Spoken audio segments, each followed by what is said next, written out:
Hi guys, so I am in Assetto Corsa, and this is the RSS mod of the modern Indycar basically, which is the Italara IR18.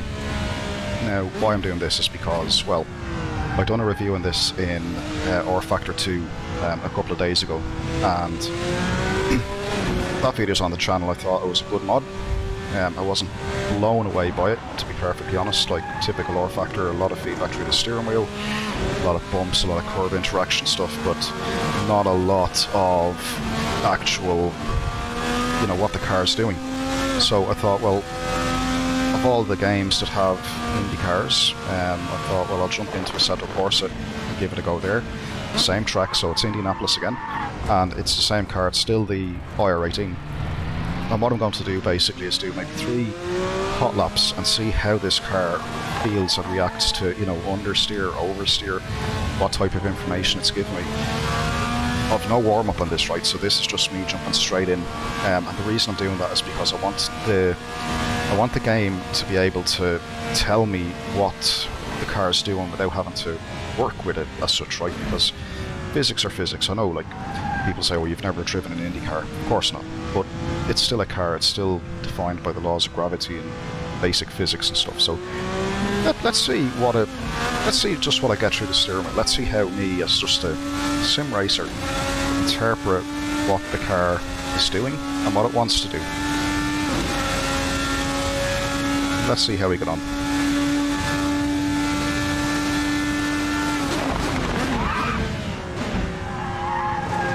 I could feel a bit of understeer as the downforce came off the car, and I can also feel the steering get a tiny bit lighter with that.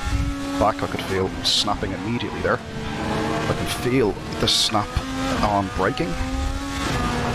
Let's see through here. Yeah, I can feel the back of it threatening.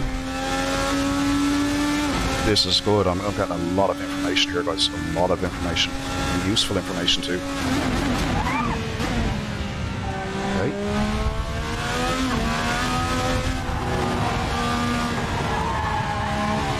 Just being patient, just seeing what I can feel. Stand on the power. It all feels good. I can feel the cornering forces. I can feel a little bit of the road bumps, which is, you know, in my opinion, is in nice proportion, not too much. There's understeer. Right away I could feel the steering get light. A bit of patience here. I don't want to loop it. Yeah, this is really good. This is really good. Sounds amazing as well, and brilliant model, brilliant detail on the model of the car also.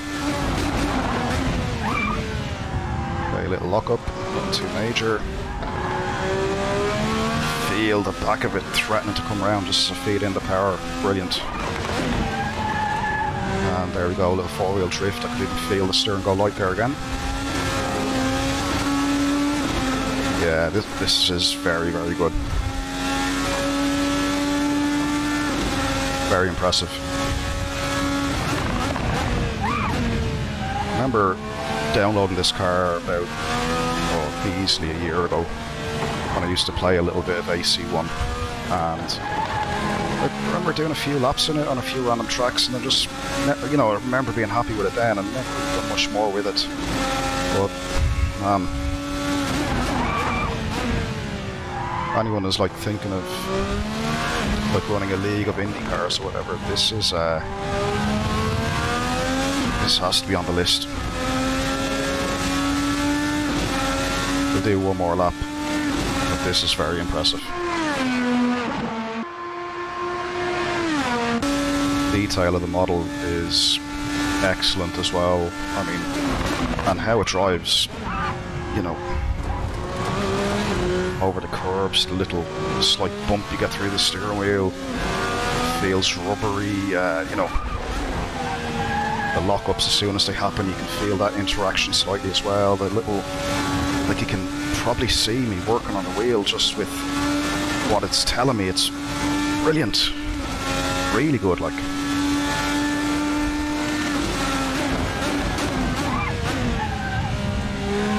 Even the braking snap oversteer even that I can feel through the steering wheel when it happens in enough detail and enough time. It allows me to take corrective action. The physics on the tyres themselves are still quite, you know, like it does still feel like it's quite a narrow slip angle.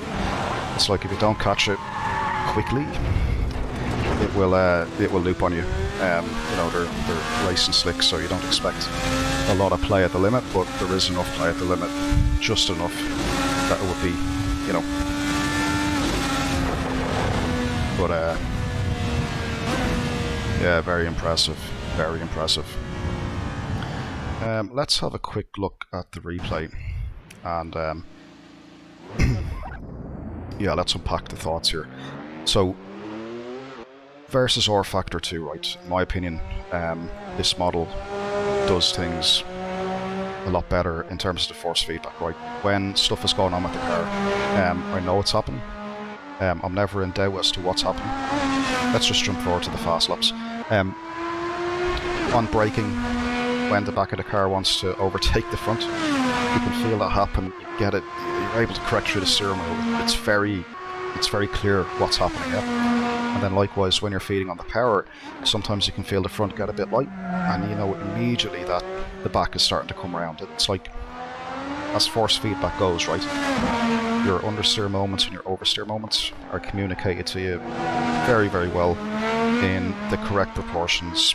I really cannot say anything more than that. It's superb. I mean, look at this. Some nice camera shots, of course. That's really, really cool. Look at the detail in the model. It's just fantastic.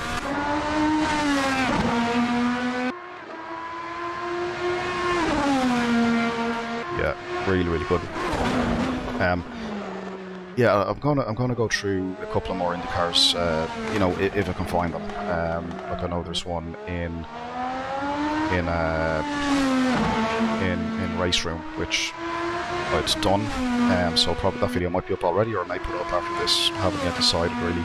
But the whole thing is, like, I watch IndyCar after F1 normally, and yeah, like I follow the series, and I've been looking for kind of a good driving experience. Now, while at the same time, like I say, in my opinion as a sim racer, right, the RF2 one is not as engaging, right? The feedback is a bit more vague. It's nice to drive, but it's just, I can't put my finger on it. It's okay, it's average, it's good, it's okay. This was brilliant. That's all, you know. I'm not saying that RF2 was bad. Now, apparently they got their modelling data directly from Telara, right? So, who am I to argue? You know, all I'm saying is, from my perspective with the force feedback, I'm a big stickler for force feedback, right? Like, I like graphics that look pretty, I like sound that look, you know, the sound's good, but the feedback is your control of the car, right? So everything the car's doing, for you to be fast, you have to feel exactly what the car's doing under you, and the only tool we have, apart from visual cues and sound cues, is the steering wheel. It's arguably one of the most, well, it is the most important thing, because whatever the car's doing, even before you visually see it or hear it, the feedback, if it's good enough, can tell you just before it happens, and that can be invaluable, you know. But yeah, overall, like Assetto Corsa, it's getting on a little bit in age, but to be honest, mods like this and driving experiences like this keep it relevant. I know it's not going to be running as advanced physics maybe as the likes of R Factor or you know, lots more Ballista, or maybe even iRacing, I don't know, but